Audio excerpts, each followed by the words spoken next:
Magandang araw mga kaibigan. Bigyan natin ng reaction opinion itong post ng JMA News. Nag-i-scroll lang. Scroll sa cellphone ba? Nag-i-scroll lang, nagkautang pa. Umakyat sa mahigit 19.065 trillion ang utang ng Pilipinas nitong June 2026 ayon sa datos ng Bureau of Treasury. Kung pagbabayarin ang bawat Pilipino, lumalabas na ang bawat isa ay mayroong utang na 169,130.36 pesos. Ito, ang computation nito is yung populasyon ng Pilipinas noong 2024 is 112,727,000. 169. I-convert mo na lang. 170. Kasi every now and then, every month, umuutang. So, ang pamilya ko, dalawa kaming mag-asawa. May 3 kaming anak at 4 na apo. So, ilan kami? 11. Tama ba? Dalawa, hindi, 9 pala kami.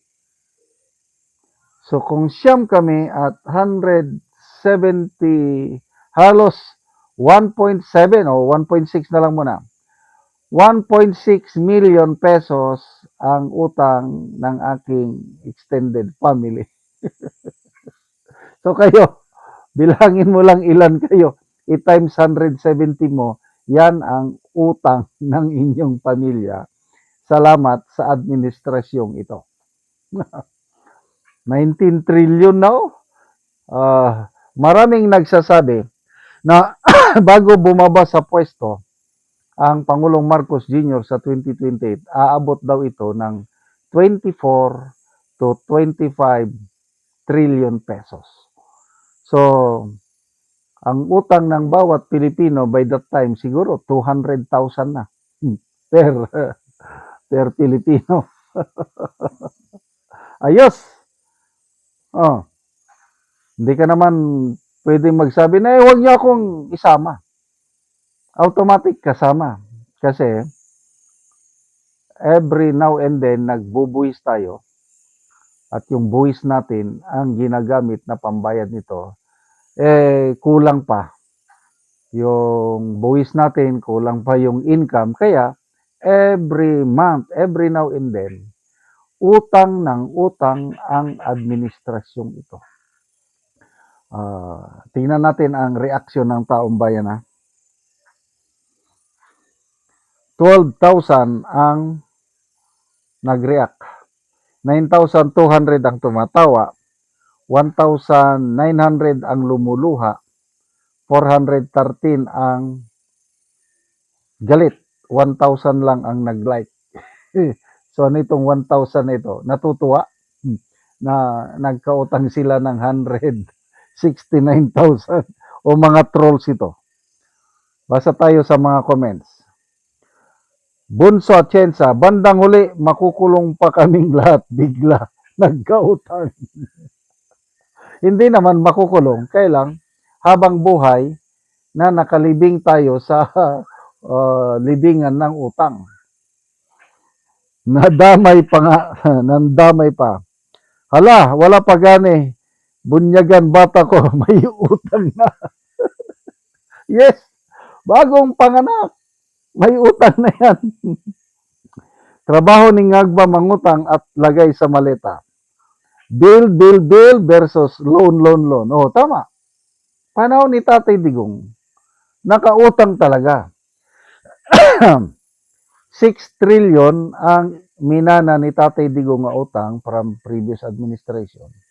Pag alis niya, nadoble, naging 12 trillion ang utang. Kaya lang, walang problema kasi yung nautang panahon ni Tatay Digong, ginamit para makasurvive tayo nung panahon ng pandemic, ginamit para sa kanyang build. At ang daming nakinabang. Kami mismo, sa aming pamilya, nakalsadahan ang papunta sa aming farm sa Bulubundok, yung parte ng Bukidnon. Kaya maraming makikita na pinaglaanan yung nautang ni Tatay Digong. Kahit panahon ng pandemic, maraming kwarta. Hindi masyadong naghirap ang Pilipino nung pandemic dahil talagang sinustentahan ng administrasyong Duterte ang mga Pilipino noon. Ngayon, wala na may pandemic. Ang hirap ng buhay. Ang hirap daw magnegosyo ngayon. Anong pandemic ngayon? Pandemic ng maleta. Loan ngayon. Okay lang yung loan sana inutang kung gastusin para sa kapakanan ng mamamayang Pilipino. Paano? Napupunta sa maleta. Kaya wala. Kawawa talaga ang Pilipino. Philippines for sale na ba? Hindi pa kasama yung utang sa Bombay. O personal na utang. Budget daw yan para doon sa rocket launch na di naman aabot sa kalawakan. Sayang lang ang pera. Common sense daw, sabi ng Auntie Claire. Ang pagkakaalam ko, yung rocket launch noon is space rocket ang sabi niya eh. Pupunta sa space, sa kalawakan. Ang naintindihan kong space is outside Earth's atmosphere o outside yung gravitational pull ng mundo. Yun ang space. Tapos orbital. Umiikot. Ito pala, ila-launch, pataas lang ng mga 5 kilometers. Yun na, na-launch na. Tapos bagsak ulit. Gagastos tayo ng 17 billion pesos.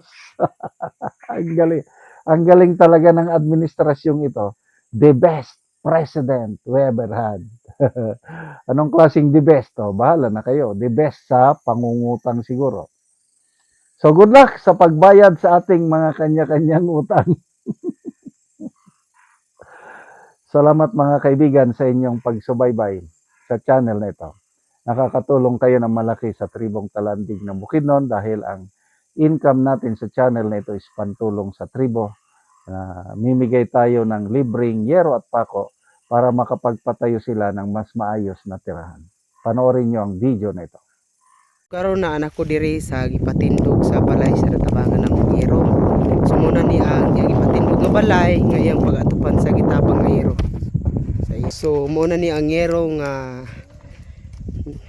among gihatag nga iyang giatop karon.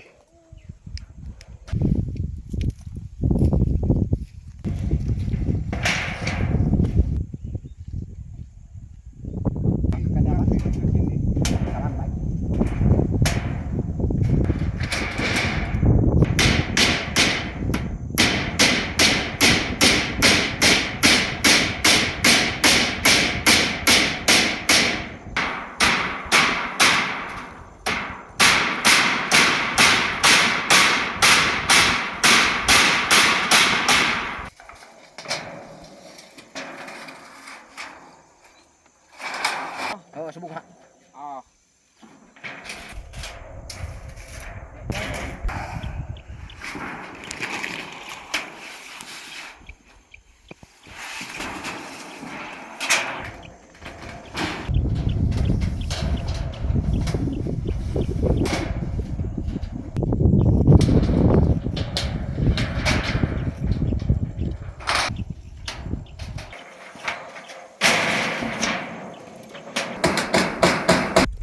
Ug karon humanag gyud sa pag-atop ang ginatabang nga yero. So nakaatop na gyud sila sa ilang gipatindog nga balay.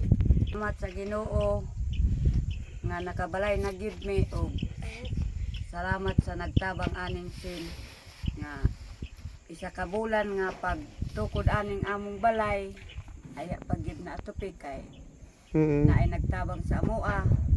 Salamat kaayo sa naghatag aning sin ug nakabalay na gyud mi. Salamat pud sa Ginoo. Among anak ug kapinsa sa katuig. Nakikipon lang mo sa imong anak anti kapinsa sa katuig. Kapinsa sa katuig ang ipon namo Salamat kayo ante. Salamat.